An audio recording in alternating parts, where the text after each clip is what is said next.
for a refreshing beverage there to get started. All right, hello wine drinking people. It's Friday, April 9th. One more day to go to the weekend for me. Yesterday was a good day in the store for the what I had to drink yesterday section of the show. We had Sue Haley, good friend from Steakhole, with Aria Campbell.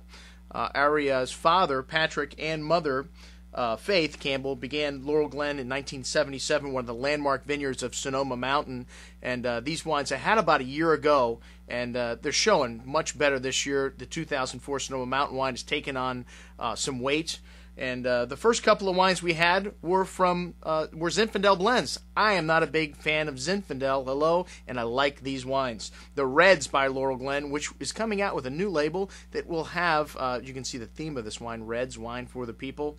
And one of the figures, political figures, is say our president. Okay, this is a Zin, Carignan, and Petit Syrah blend from 80 to 100-year-old vines. Very old vines, thus the concentration and the richness of this wine. A lot of red berry pie-like fruit, red licorice, and floral notes. Lots of mass appeal. More than just a light quaffing wine, though. Has a little bit of a finish to it. Really nice crowd pleaser and a great price, $11 and change. Wow. The Zin, also a really nice little crowd pleaser, and this wine's a little more expensive, but very good. And Patrick was also one of the first California vintners to go to Mendoza to make wine. The next two wines we had were Malbecs from Mendoza. Hey, let you know a little secret here. I ain't a big fan of Malbec either, but these were two very nice wines. The Terra Rosa, a great little value at under $15. And then the La Pena Malbec.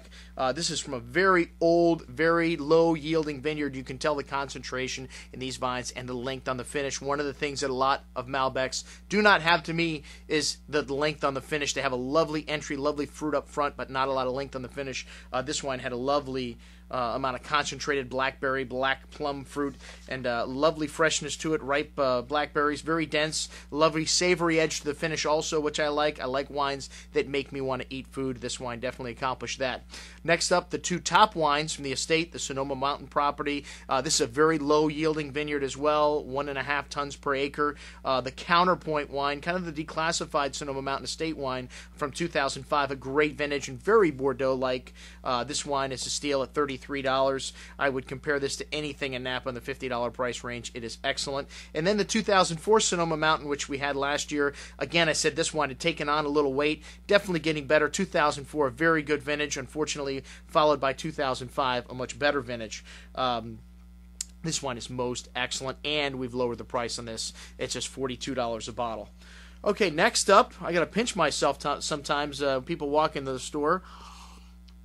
And Frank Husic walked in up next, and this is one of the cult producers of Napa Valley. This property is located right next to the famous Fay Vineyard in the Stag's Leap District. The very first vintage, the 2001, which was the first leaf from this vineyard, it was planted in 1997. It usually takes 3 to 4 years for a vineyard to produce fruit. Usually the first couple of vintages, a great chateau like Chateau Latour, Lafite, and Bordeaux wouldn't even use in their first wine. They would use it in their second or third wine. But the very first vintage of this wine, the 2001 vintage, was put in a blind tasting with the Wine Advocates, one of the Wine Advocates executive wine seminars in New York City, with all the other cult wines of Napa, Screaming Eagle, Harlan, Colgan, etc., etc., and blind, this wine came in second place. Well, you can imagine what happened. The 2002, the 2003, the 2004 vintages all have sold out direct from the mailing list. But hey, the recession is a great thing for the wine business, because now we have wine to sell, and the prices come slightly back down on this wine. The estate wine from them, the Husic Cabernet, was up to about $150. It's back down to like $115. As I said before, this is one of the greatest wines made in Napa, and $115 is expensive, but look at the price of all these other wines it's competing with. This wine is one of the best Cabernets I've had this year. A great wine. Place your orders now. Unfortunately, Frank has already sold out all of the wine in the marketplace on his visit, but there is more coming in. He challenged me yesterday. He said, this is the best Chardonnay you're going to have in this price range from anywhere. And Frank, I would have to say it's one of the best Chardonnays that I've had. And great wine comes from a great vineyard. This one is up on Pritchard Hill. And the viticulturist who planted this vineyard, Jim Barber, one of the top viticulturists in Napa Valley, found this vineyard for him for Chardonnay. It's got a lovely amount of toasty oak to it. So if you're not a big oak fan, you may not like this, but it has a lot of fruit as well and great acidity, one of the things you need if you're going to put a lot of oak in a Chardonnay. I really like this. The second wine from the property, the Palm Terrace Cabernet, is a baby version of the Husic Cab, just drinking a little better right now, and the Husic Cab is a real blockbuster. The classic iron fist with a velvet glove type Cabernet that you get from the Stag's Leap District. This wine had it all. Beautiful bouquet of black cherries, black currants, toasty oak spice, very complex milk chocolate, cola, dried herbs, very smooth and silky on the tongue with layers of fruit and echoing that spice in the nose through the finish. Again, this is one of the best Cabernets that I've had this year. Most excellent. The last supplier that we had in the store yesterday was Anthony Pannone. This gentleman used to be known as Mr. Eric Solomon in these parts, but Anthony started his new company, the Florida Wine Company, earlier this year, and he's picked up some very interesting things. One of the lines that he's picked up, one of his friends he's met along the way, Kermit Lynch, and Kermit Lynch carried by another distributor in this area, but the Italian wines have never been in Florida, so yesterday was the very first tasting of Kermit Lynch's Italian portfolio in the state of Florida.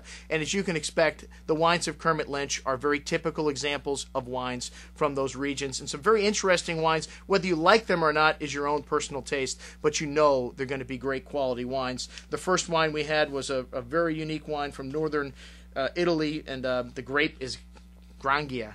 And I'm horrible at pronouncing things. I'm probably not saying that right. But Italy has about 2,000 different grape varietals that they make into wine. And it's amazing how many wines that I drank.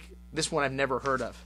Kind of interesting. You can read the reviews on all these. Anthony had about 18 wines in his bag yesterday. It was a marathon or Olympic type tasting, as I like to say, but a lot of interesting wines from interesting regions in Italy, from varietals, some of which I'd never heard of. You can check those out. Like I said, there's 18 wines. I can't run through all of them right now, but some of the highlights were the Barolo from Guido Porro. The Vigna Lazzarito was excellent, and the Vigna Caterina, most excellent. As you know, I love wines from the Piedmont, but like I said, an array of very interesting stuff from Italy from Kermit Lynch. Last night for dinner. Okay, well, that's right. You know that I drink every night for dinner, and I did call Tony to see what she was making. We had a little salmon, one of my favorite fish with a little Asian spicy sauce, which, you know, I like Pinot Noir with that. I had to try another one of the 2007 Bruno Colin wines, the 2007 Chassagne Montrachet Vieilles Vines. Vieilles Vines means old vines, and usually in Burgundy that means the vines are 25 years or older. This wine had lovely strawberry, red cherry fruit, and a little bit of tannin and some nice acidity. Those two things really help lend Pinot Noir to spicy food. The acidity and a little bit of tannin too, I think, helps to refresh your palate. That was very nice, and to cut the fat from the salmon on the finish. You need that acidity. Then I wanted to try another wine, because you know one wine is not nearly enough for me, even though we didn't have company last night. I had to have another wine from the offering we have today, the Rocche Manzoni wines. This wine, the Vigna de Big Barolo, was just that big, amazing. 2004 is a great vintage for the Piedmont, a classic style vintage. These wines are kind of going through their baby fat phase right now, so they're drinking fairly nice. A lot of exotic cherry pie type fruit, a lot of exotic floral spice, some heavy tannin in this wine. You can just tell this wine's going to be better today, which I can't wait to finish the rest of the bottle today. Tonight, I've got another night off. We got a big week next week, though, so check out the calendar for the 3 events we've got next week. They should all be outstanding. And Tony's got Girls Want Night, so that means it could be trouble for me out in the town tonight. Okay, today's offer is on one of my favorite producers on the Piedmont, Podere Rocche Manzoni. And as I mentioned before, I had one of the Barolos last night. I had the Bricco Manzoni the night before, which I finished off the whole bottle that night. That wine is from the 2001 vintage and is drinking at or near its peak right now. It is fantastic. Check out all the wines from Bricco Manzoni on the offering today. Let me just tell you, these wines are at a great price. Usually the Barolos are retailing at around $100. We get them close to half of that on this offer. So check it out. I'm your host, Andrew Lampasone from the Wine Watch, saying remember, always drink the good stuff first.